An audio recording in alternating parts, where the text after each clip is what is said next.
We didn't tell it to do that. It had never done that before. Can our models actually discover some new knowledge? One of the problems that no human contestants solved, our models solved. GPT-5 tried 7 times to solve that last problem. It was just like something else. It was mind-blowing. They'd write solutions that were so bad that the little virtual computer, the sandbox would give it, would just crash.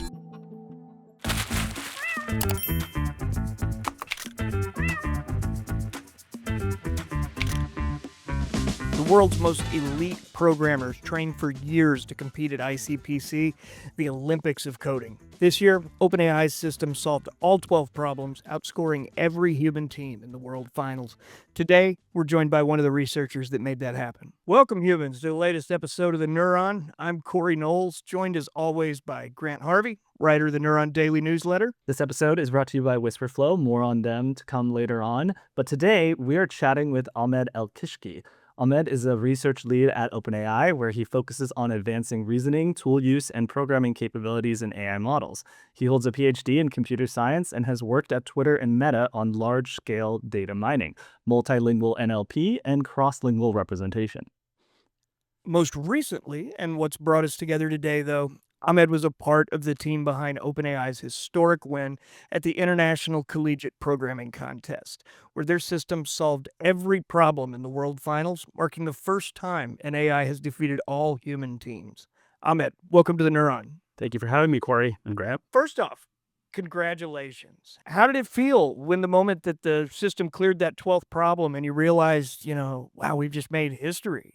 Is that what you expected? Actually, we weren't expecting to get all of them right. So let me give you a quick summary of how these competitions go. We generally don't really prep for them too much. Usually it's hey, if we have enough time, a group of 2 to 3 people can form a ragtag team and just try to get something like this going. So in this case, we had 3 or so people from my team.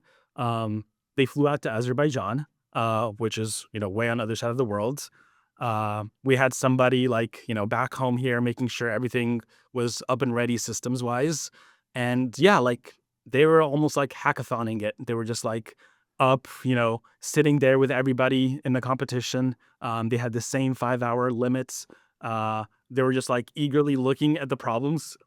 As, the model came back with a solution, they'd eagerly submit it. And, the cool part is the first 11 that were submitted, everyone was correct on the first try.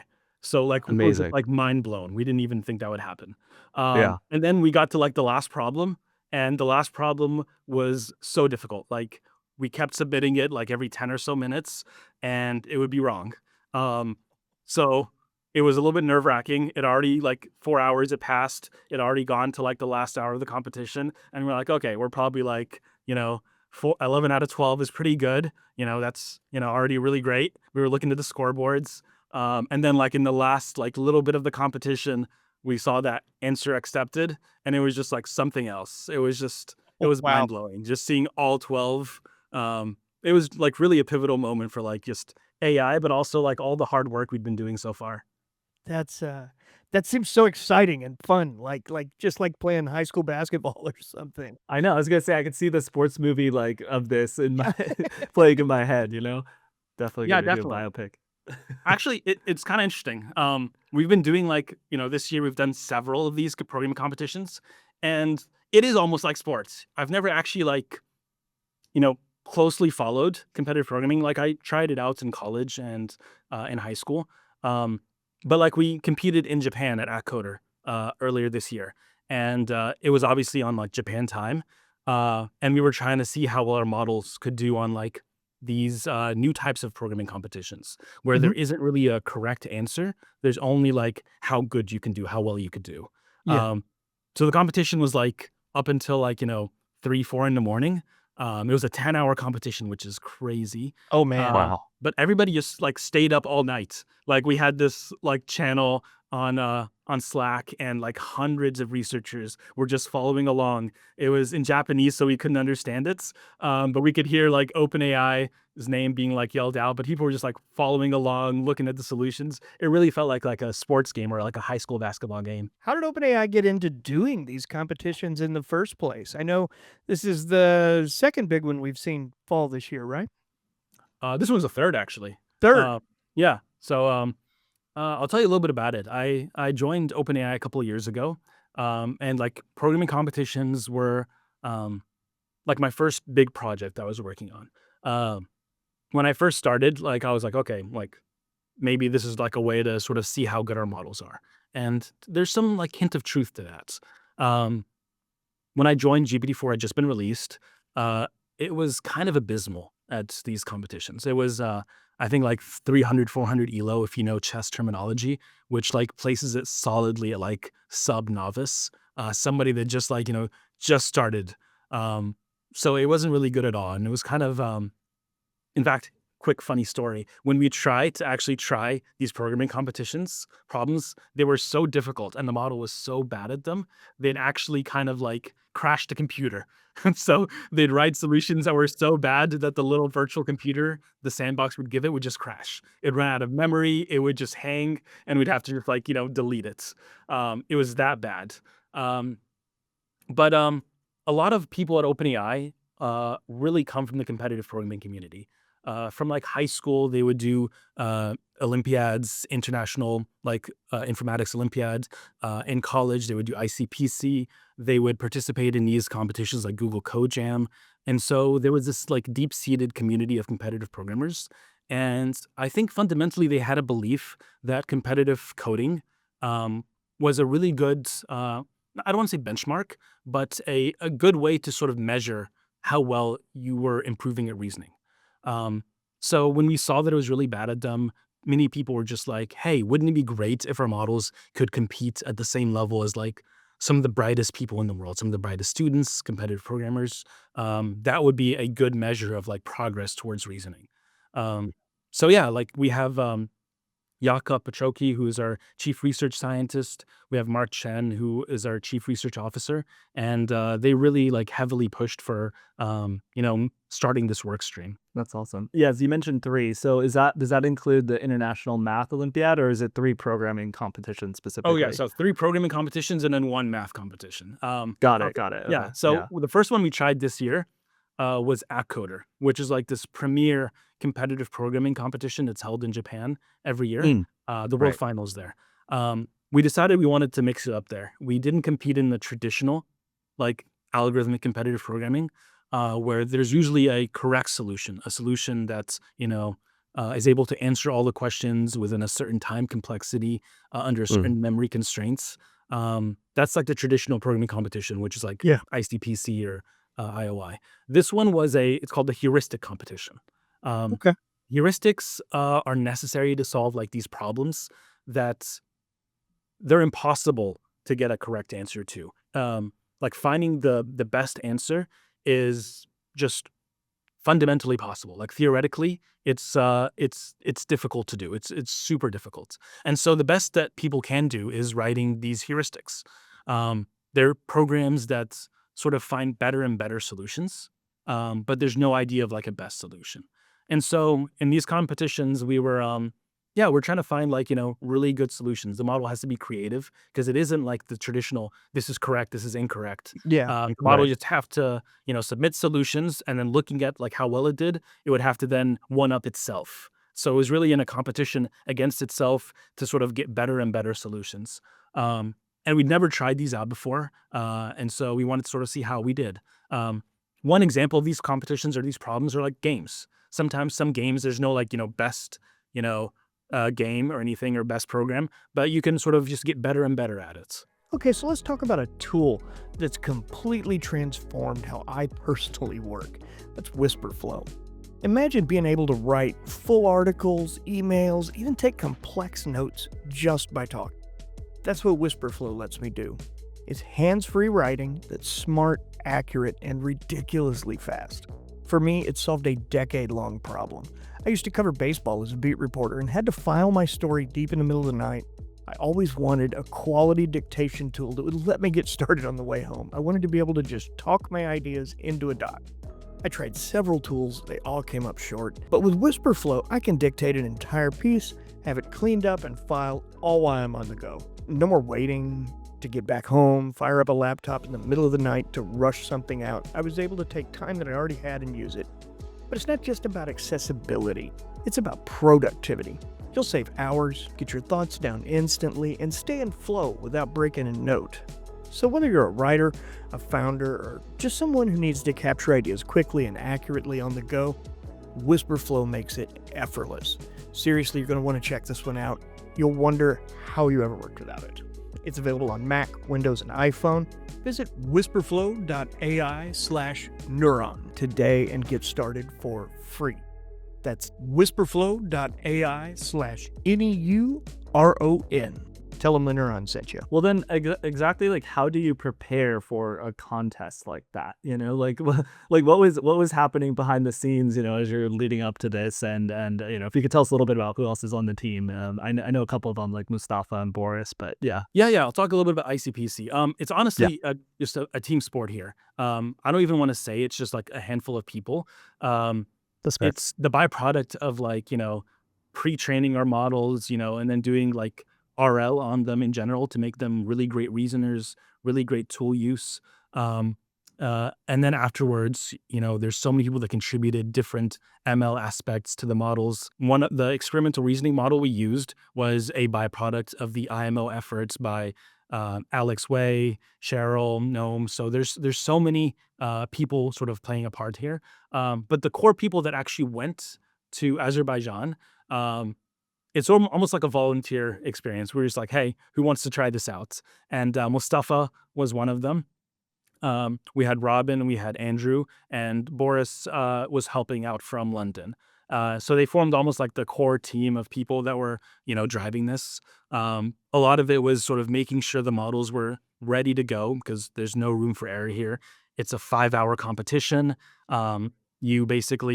It's live, so it's not like, oh, we're having technical issues. Let's push us back by an hour. We were like in the same situation as the students. People were nervous.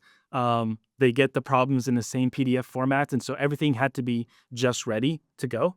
And so they spent like, a week before the competition getting things up, trying it out, making sure that like things were going, doing a dry run, spending spending long nights trying to make sure everything's working. And then just flying out and just, after that, it's, hope that you prepared well enough and the models can take it from there. I understand you guys combined GPT-5 with an experiential reasoning machine system. What makes that a powerful combination for ICPC? We wanted to see how well models that are available to the public can do. So GPT-5, we just released it not too long before. And so we wanted to really see like, how well could these models, given enough, compute and attention, actually solve some of these problems. And so it was kind of important to us to try out GPT-5. Yeah. The experimental reasoning model is stuff that we worked on. We're always, trying out, trying to improve our models. Like we're always running new experiments, training larger models, more RL, and seeing how far we can push reasoning. Some of these models never end up making it into like ChatGPT, but we're always learning from them. So in this case, we knew that, GPT-5 can go a long way, but we wanted to, not just, limit it there. We wanted to also test how well our, reasoning models perform. And so we tried out both. There's no reason to do one. We were looking to see a system that could push the frontiers of these competitive programming competitions. And so it was a very simple approach here. It was just like both GPT-5 and the IMO model, the experimental reasoning model, would take each problem and they would try to solve it. They would try to solve it, multiple times. They would get like a collection of solutions. And then the experimental reasoning model would be like, I like this solution the most. Let's submit this one. Wow, So that's awesome. it was a good model, or it was a good approach, just because we had two models. So the two models, they have some diversity there. They think a little bit differently. So that helps. But the experimental reasoning model is just a more powerful model. GPT-5 is, a bit faster, so I was able to get the answers quickly. But ultimately, it was just a testament to how well the experimental reasoning model could sort of be like, okay, this is a good solution. Let's just submit this one. And then also, like that's so the cool. last problem, GPT-5 couldn't handle it, so we needed to fall back to the, the powerhouse, the reasoning model to get that one. Yeah, well, let's talk about that. So 11 problems were solved on the first attempt, like you said. What does this tell us, in your opinion, about the reasoning capabilities? And maybe you could expand a little bit on the 12th problem too, if that has any insights there. It's basically a testament to how well we've managed to get just tier one quality reasoning models into the hand of the public. Like just a couple of years ago, it would have been unfathomable to sort of have a model as powerful as GPT-5 in just the hands of everybody. And now like people all over the world can just go on there and just try it out. It's honestly amazing. Like the progress, I look at it and I'm just like, wow, how far like we've come. Um, so it's yeah, just a testament to how well just the standard models that everyone has at their fingertips can reason, can solve these difficult problems. And it isn't just competitive programming, it's just all over. They do well in mathematics. Academics use it all the time to help them in their research. People use it in their day-to-day jobs in engineering and science. Yeah, it was just a testament to like what has now been commoditized. Um, and the reasoning problem or the reasoning model itself, uh, obviously, like it's one of our newer models internally, stuff we were experimenting on. Um, it's not quite as fast as GPT-5 because we're just training it for research, Yeah. um, but it's demonstrably better. Like you could tell, GPT-5 tried 7 times to solve that last problem, and each time it's failed. So you can imagine, like Mustafa and Boris and Robin and Andrew sitting there submitting every like 10, 20 minutes and being like, okay, this one's wrong too. Um, and all the while, the experimental reasoning model is just thinking.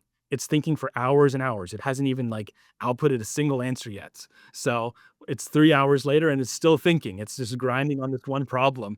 And then eventually it gets to solving it. We start seeing it like, get some answers. We submit the first one, it's wrong as well. And then the second one that we submit from that model is correct. So GPT-5 tried 7 times and got it wrong. And then on the second try, the experimental model, the IMO model, just, got it. Um, Amazing. Oh, That how close? is. Wait, I think you said this before, but how close was the countdown clock? Like, how many minutes did you have left? I don't really know, but it must have been within like 30 minutes of like the competition Wow. end. So Wow. A year ago, I mean, when we sit down and think about this, like ChatGPT isn't 3 years old. yeah, I mean, like, I mean, just saying that sounds crazy. And I think about AI struggling with even fairly easy contest problems, like as Mhm. recently as a year ago. Were there any, insights or breakthroughs along the way specifically that really enabled this big leap we've seen over the last 12 months or so? I think we announced it about a year ago, but the biggest leap was just the introduction of reasoning models. If you remember, when ChatGPT was released, I guess almost 3 years now ago, um, the models or ChatGPT, you'd ask it a question and immediately it would just give you an answer. It would just always give an answer. Sometimes the answer would be correct, sometimes it wouldn't be. It didn't matter how hard the problem was, it would just always immediately give you an answer. Yeah. So back then, people had these like approaches. They called it like chain of thought prompting. They'd be like, show your steps, like think through step by step. They would just ask the model to. And people noticed that when you just asked it to like, show your work, the benchmarks would just improve a little bit. It'd be a tiny bit smarter. Yeah. So we worked on that. We were like, okay, what's happening here?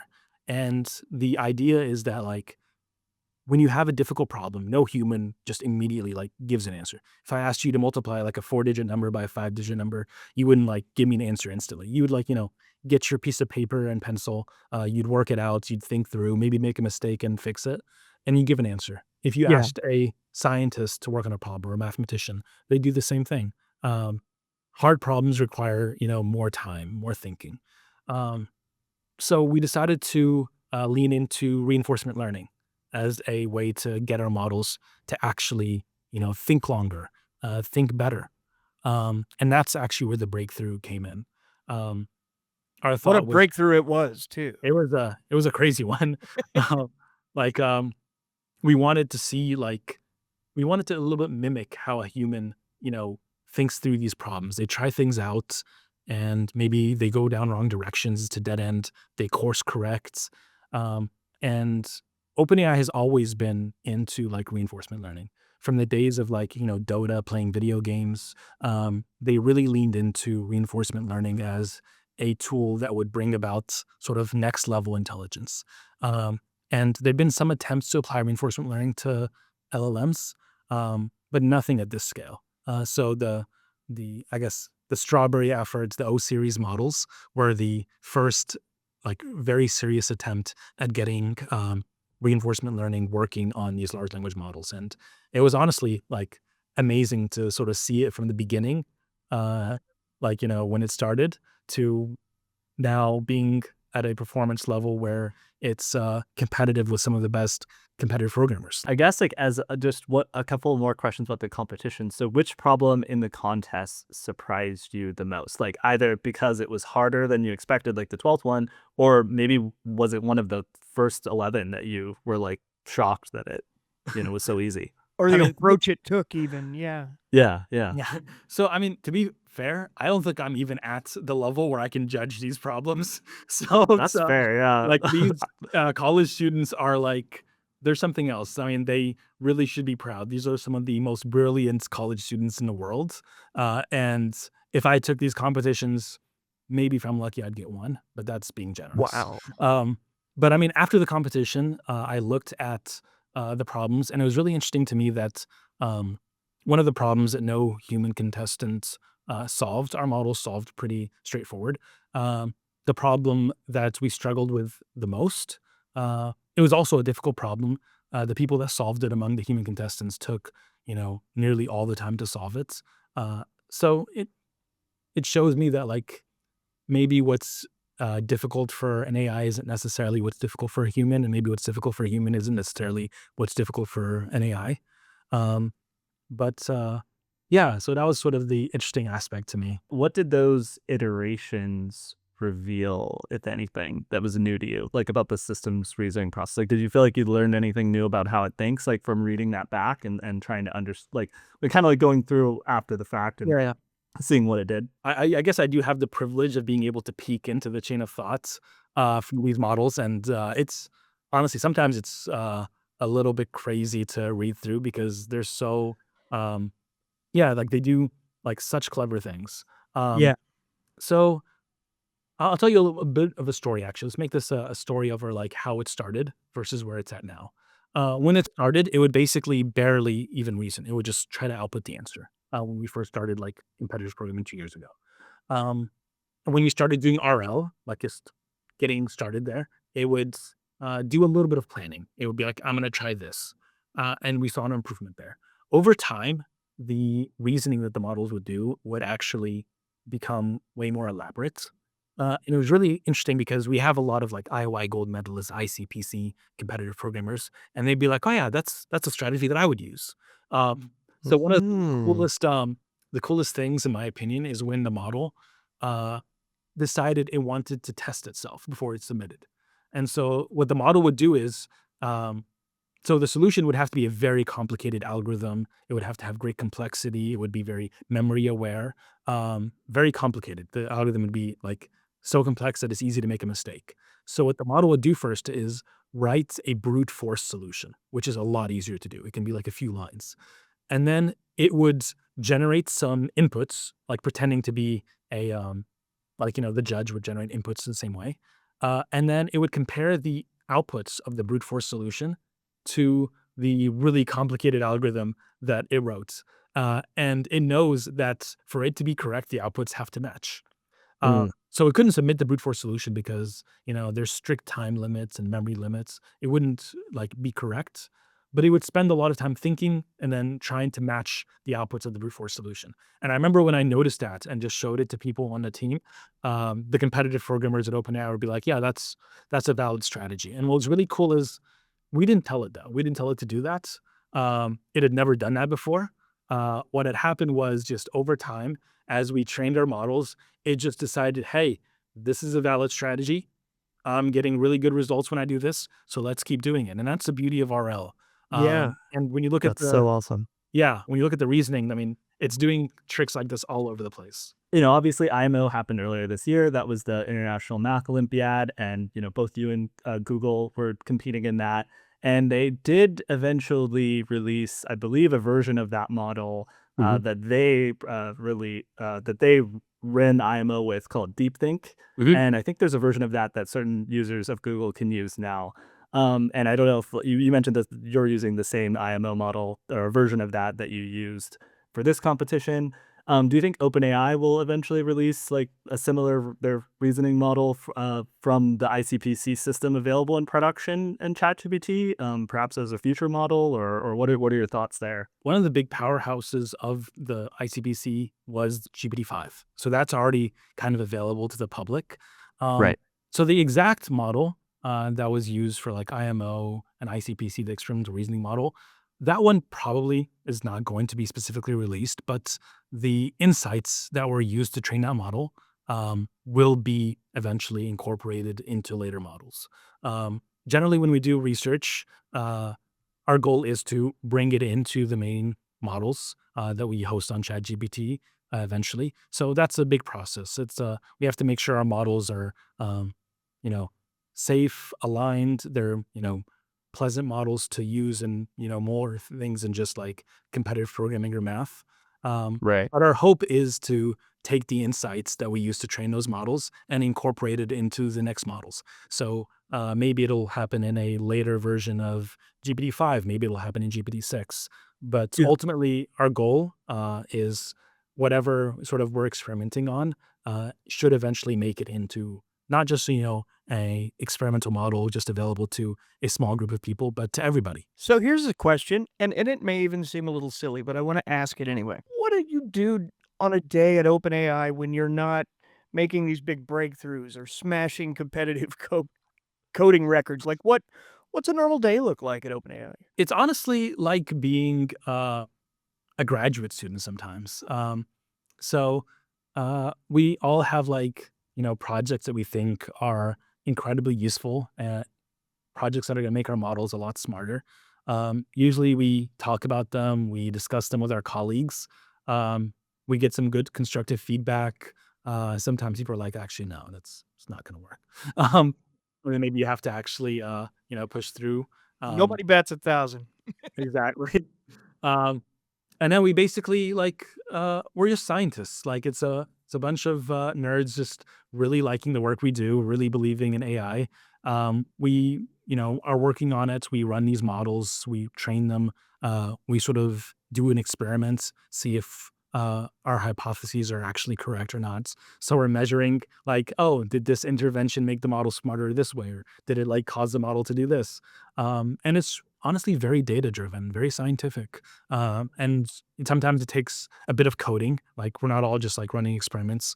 You code a bunch. We sort of see how well these models then solve something, and we just reiterate. Once we're sure that uh, what we propose is actually correct, makes our model smarter, makes our model better in some aspects. Um, Eventually, it gets incorporated into what becomes ChatGPT. But a lot of it is just, going about your day, just banging your head sometimes, being like, "Why won't this work?" Um, it's honestly in that way, it's very similar to a lot of other work, but it's really satisfying when you get to those situations where you see the fruits of your labor. That could be like weeks, months, sometimes years away from when you start a project. So it's often worth it in the end. I am sure like being able to like take a historic victory is a good fruit of your labor. Um, there, I guess like switching gears just a tiny bit here. There's been buzz about the new version of Codex, and a lot of people have been talking about how it can run for 7 hours straight in some instances. How do you think about like scaling, from a 5 hour ICPC problem to these more longer horizon agent tasks, like in terms of what you're going to be doing next? So shout out first to Andrei Mischenko, Hansen, Katie Shi, who and the rest of the Codex team. They've done an amazing job with the new Codex model, and I see it all online. People just raving about it. Um, Yeah. so one of the things I think they're really excited about is uh, how much it thinks. So if you ask it an easy problem, it responds really quickly. If you ask it a very difficult problem, it can take hours and hours to sort of think about it, work it, try things out. in a very agentic manner. And I think that's really like cool, and they're incredibly excited by it, and they want to see how far they could push this. Um, and I think it really it's it's along the like the our goals for as a company. We want to sort of see how far we can push the limits of like autonomous, just agentic work, and that involves both thinking, reasoning, but also engaging with like for example, a computer or an environment. Um, we think that's sort of the next frontier. Uh, Mhm. Competitive programming, like our models are now like among the best.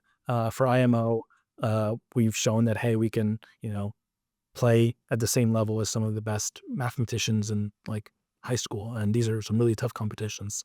Yeah. Um, the next frontier we're thinking about is like, what if these models took longer than hours? What if they took days, weeks, months to even like solve a problem?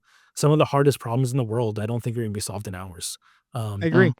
yeah, if you want to further um, sort of human knowledge, almost like a PhD student would spend 4 or 5 years working on this very narrow subject, with the goal of just like making a tiny increment into the sphere of human knowledge. Um, we're hoping our models sort of do the same thing. We want to give them difficult problems, and we want them to maybe like you ask the question and then you leave. You come back like in a day or two, or maybe like you get an email. That's sort of where I personally feel the world is going to. You're going to have these be a amazingly powerful tool that can solve way more difficult problems. Um, One thing that I'm really excited about is like AI for science. Um, right now, science has sort of been bottlenecked uh, a bit, but imagine giving a tool to scientists and maybe mathematicians where it can work with them. You basically have some sort of idea, or you want to investigate an area, and you have the ability to spend a lot of compute sort of thinking about it, trying things out, and coming up with something novel, like something that humanity has never seen before. Um, and that's sort of where I see things moving, I guess, in the near future. There's going to be a lot of focus on making sure our models can solve these very difficult problems that will take longer than a few hours. And I think the Codex achievement is just a stepping stone towards this. We've shown that it is possible. Each day, we're sort of like, solving tasks that take longer and longer. OpenAI's chief scientist, Jacob Pachoki, forgive me if I butchered his name, I'm so sorry, mentioned moving from this win to automating scientific discovery over months and years. And um, as part of the team that pulled off this win, what do you think are some key technical challenges along the way in getting to where you can do that? We are very bullish on, scale still at OpenAI. I know some people mention, oh, maybe scaling isn't the answer, but I think um, scaling does sort of help. Having models that maybe are trained with more RL. We posted in our blog when we first announced O series. We had this really amazing scaling law that we sort of like showed in our charts. Um, Besides pre-training, as we like put more and more trained compute into RL, we see better performance. So Yeah. in this case, as we like just train longer for reinforcement learning, our models get smarter. Mhm. But then also as we let the models think longer, in this case, sort of expend tokens, they're also able to get smarter. So we're really heavily betting on that. So we want to Yeah. make sure that um, our reinforcement learning, algorithms are working well, that we Yeah. have, the compute necessary to continue scaling these to, get better and better performance. But another one is just good tool use. Um, Yeah. Having a model that can actually engage with the world in meaningful ways is, a key component here. Um, if we constrain the model to just like thinking in text and never getting that, experience, maybe trying stuff on a computer, or maybe eventually trying stuff in the physical world, we will sort of be limiting what the model can actually tackle and solve. So my personal opinion is that the things that are necessary is to make sure that as you scale, things continue working. Um, when you throw a lot of computers at problems, things always start breaking down. Just the you know how it goes. As things get more complex, everything gets way more difficult. So making sure that Totally. the ML is still stable, that Yeah. the software is still great, um, making sure we have a really good way to interact with what we're trying to solve. Because the models themselves, you know, we would like them to, if they're working on something with chemistry, like it should, get some feedback from like running a chemistry experiment. Yeah. Uh, so these kinds of things are, I think, the next sort of frontier. Wow. I've Yeah, I keep actually, I've thinking of actually, that bo- as oh, sorry, Grant, go ahead. no, we both clearly sparked something. Go I ahead, I Corey. I was like, I keep thinking of that as a thing involving sensors and other things, like, how do you teach it what a spring day feels like, for example? Like, how do you do that? And I think there's so much frontier still to grow and different types of data and sources of data that these things can be fed that it makes me so optimistic about the future and the work that you guys and other labs are Cool. doing right now, especially in science. The science is the one that Grant and I kind of always watch. Yeah, it's on the outside, I'm just like, that's cool, but I don't understand Yeah, it. Uh, I actually, my question is kind of related to what Corey's saying. So, like, when it comes to tool use, I've always wondered, like, how exactly, and you can just kind of like, you can talk about this at whatever level of abstraction, surface level you want, but how is it that the AI is actually able to use tools? Is it just like getting the responses of the feedback like streamed back to it? Like that part still kind of blows my mind how that works. Overall, with some of these tool uses, yeah, it tries out the tool. It just, makes a call to it with some text. And the outputs from the tool just gets put back into the context. And so now it has in its context, oh, this is what happened when I used this tool. And so it can just like use that to continue making decisions. Like if you need to make a decision in a situation, you need to, have in your context what's the what the state of the world is. The world can be your personal computer if it's like, it's trying to look at your directories and see what's in the specific folder. That would be sort of put back into the context, and now it knows what's there, and it knows, hey, you need to make like an edit to this file, for example. Right. And so if it was doing that in a science on like a science model, like you mentioned, like if it's doing like a like physics simulation or something, it would still be getting the data back and then it Yeah. would still be kind of working the same way. Yeah, yeah. wow. That's Well, so cool. here's a question that's probably a little less. It's definitely less technical, but I think it's a fair question. And what message would you want university level programmers like you were not that long ago, those who trained to compete for years getting ready for these type of coding events to take away from the result? And how does seeing an AI beat human teams affect your personal journey? Like looking at chess, AI has surpassed many chess players. I mean, all of them actually at this point. Yeah. But chess is still incredibly popular. Mhm. There is a tremendous amount of value in being a competitive programmer, someone that tackles these algorithmic problems. And just because AI can do really well, that doesn't take from it. There's a lot of valuable um, learnings that people get from going through that journey. You get the ability to think really deeply to solve a hard problem. You need to work logically. You need to develop grit as you sort of like hit a dead end and need to sort of like power through to sort of get something that's just isn't coming easy to you. All that stuff you know, makes for great researchers, great thinkers, and the next generation of people that will discover the next big thing. Um, and so, what I would tell college students is keep doing what you're doing. If you look at our peers here at OpenAI, so many people were competitive programmers, competitive mathematicians, and what I really see is they bring a unique way of thought, and these unique ways of thinking are what lead to breakthroughs. Whenever they see a problem, they're not like, "Oh, this is a problem. It's impossible." Their experiences tell them, "Hey, um, this is a problem. Let's try different approaches, get some feedback, and then try to push through it." And in fact, a lot of these people are incredibly excited by the ability to sort of piggyback on a powerful AI to solve even more difficult problems.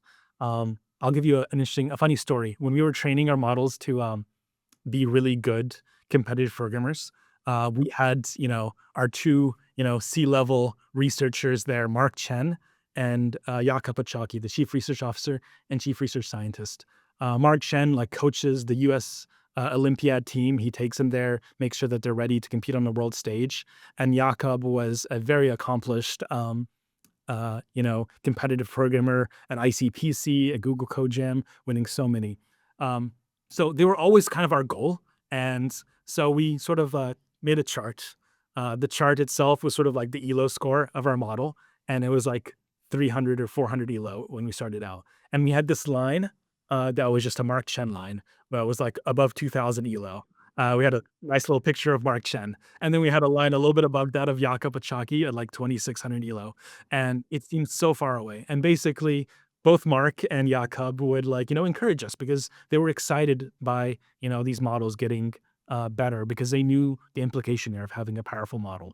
And like over the year or so that we were trying to see how good our models are, it would just like inch up a little bit on that chart. So like, oh, this model is, 600 ELO. This one is 1,000, 1,500.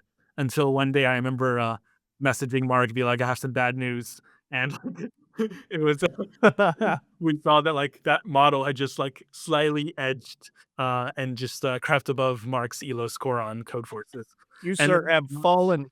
exactly. That's And then amazing. afterwards, like not even like maybe a month and a half later, Jakob, was also slightly beaten. And yeah, they basically were incredibly excited because they knew the implication. And as our models got better, we were able to do more. I know because AI has sort of like come at us almost like opening the floodgates. It becomes sometimes difficult to realize like how amazing this all is. Like I look back 5 years ago, and I know that like I would have been astounded by the progress made. And right now, like having something this powerful at your fingertips, it lets you do so much more. We're all much productive coders at OpenAI, and I assume all over the world because we have these models at our fingertips. And as they get better and better, we can use them to just, make a bigger impact on the world. And that's sort of how I see it and why I believe that students should keep doing what they're doing, because that is the path to growing and improving yourself.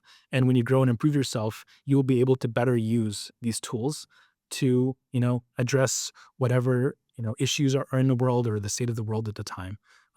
It just becomes a really powerful tool. But you need to have, the same skill sets, the fundamental aspects of being able to reason, being able to solve problems, being able to have the grit to sort of pull through whenever you hit blockers. All of that is stuff that students can benefit from. So what I didn't hear there was whether or not you're over or under on a college degree. And I say that I say that jokingly, but I do actually want to know, like, do we like based on where we're at now, like, do we need to rethink education to a certain degree for human programmers now that AI can excel at these types of contests or all of the things where AI is like continually improving? Like, is it still worth it to go to school to learn programming? I mean, this could be your personal opinion. Like, well, I do think there is value in, school and education, particularly in that like it exposes you to many different people from many different walks of life. And there's sort of a collaborative human effort. I do think, however, that whenever a new tool comes out, education does need to change. Like when the calculator came out, people had to reassess things. Suddenly, doing just arithmetic was not necessary. You still need to learn the basics of arithmetic, but now you could use the calculator to, go one step beyond, one step more abstract. Same thing with computers. Whenever you have a new technological innovation, it needs to be incorporated into the educational curriculum. And I think it's the same situation for AI. AI has made things a lot more accessible, but I don't think that devalues the low-level understanding of how things work, fundamentals of coding, fundamentals of algorithm. Like right now, for example, we still have human judges that say, hey, this code is what I want. This is what I need. This is why I think it's like useful. And that comes from, a good education, good experience on your own. And I think it's hard to predict the future, but I find it difficult to believe it'll be a situation where um, you just don't need any education. I think Yeah. humanity will always need education. It will always need the ability to, think and grow and reason. Uh, they just also need to adapt to a ever-changing world, and I think AI is now a part of this world, And the need to without think, question. grow, and reason is arguably more vital than ever.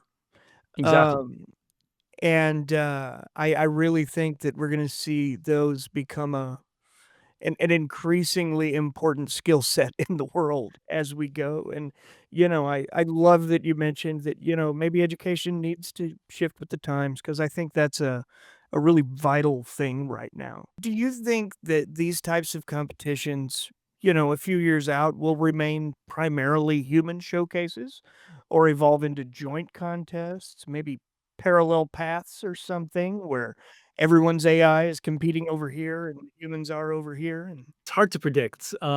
I think there will always be competitions, that are human focused. No one wants to watch, an AI play chess against another AI these days. They want to watch humans play chess. But I do think there is a world where competitions change as well. Like maybe in addition to the algorithmic stuff that the algorithmic coding competitions, maybe there's like a couple new problems where to solve the problem, it's not only like, very fundamental algorithms and data structures, but maybe it is incorporate an AI somewhere in there to solve a more complicated problem.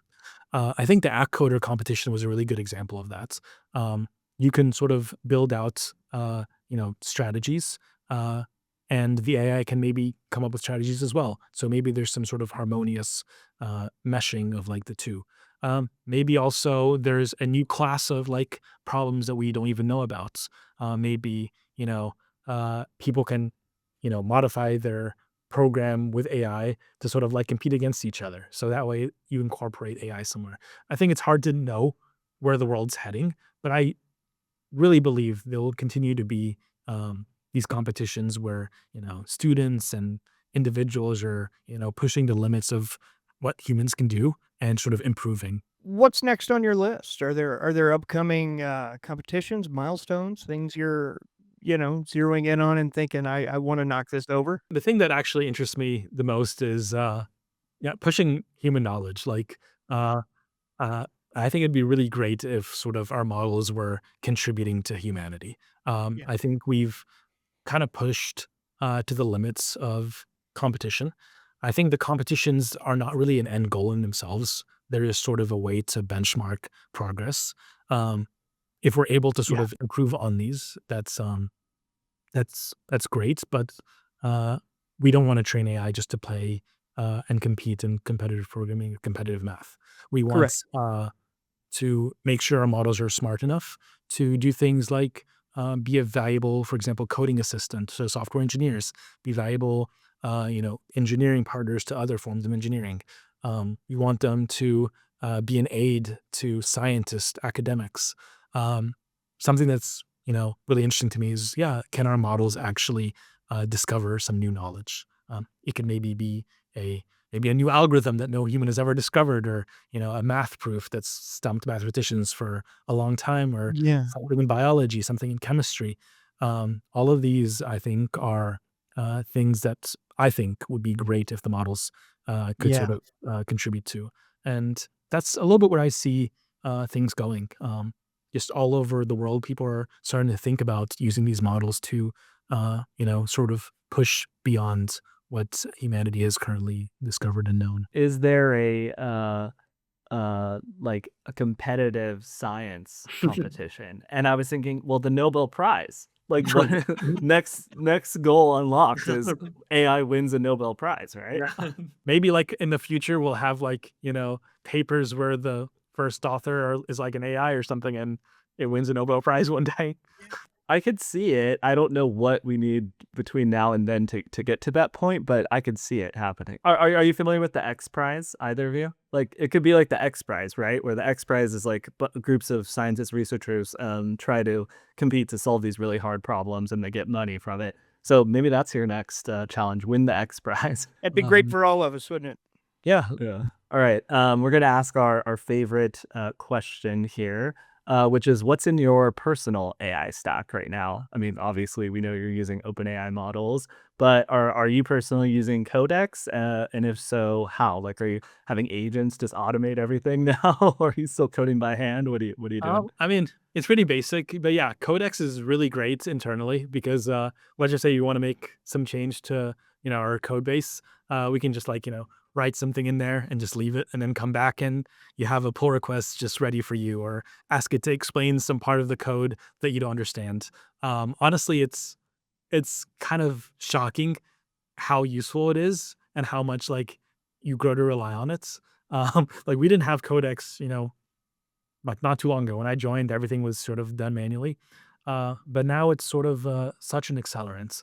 And then obviously, like we use GPT-5 internally, and just every time I have a question, I always ask it to, explain things for me that I don't understand, or, work on some math for me.